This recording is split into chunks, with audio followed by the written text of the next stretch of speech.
yang saya dapat sakit suara bang. Halo, Assalamualaikum. Saya Muhammad Nabil. Saya dari Telco Seating Sdn Bhd. Saya bekerja sebagai Senior Design Engineer, Mechanical Engineer.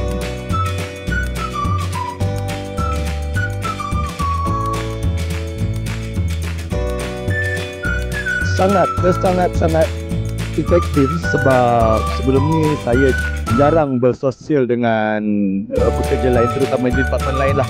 Lalu ni yang bekerja dengan saya je saya bersosial. So yang ni adalah satu peluang yang sangat-sangat bagus untuk bekerja, meluangkan masa dan mengeratkan silaturahim lah bersama yang lain.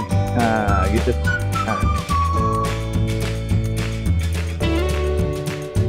Yang saya dapat yang positif dia saya dapat adalah memang nampaklah persaudaraan tu kuat lah. Walaupun kita ni jarang kan, saya dapat rasa lah benda tu. Itu sangat-sangat bagus. Daripada pekerja tu asyik gaduh ke apa ke, kali ni dapat nampak sesuatu yang baik.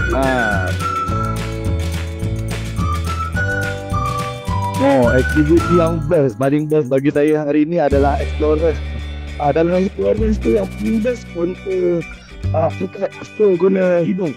Yang tu syok.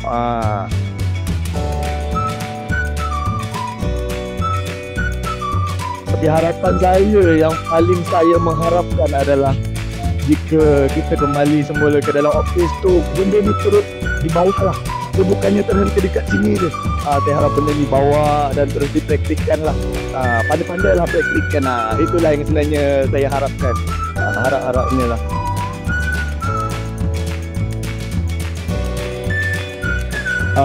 Saya bagi rating dalam 9.5. 9.5 tu bukan sebab macam bijak juga, sebab dia hujan kan. Dia macam kita tak ada buat outdoor tapi kita still buat indoor tanpa gangguan.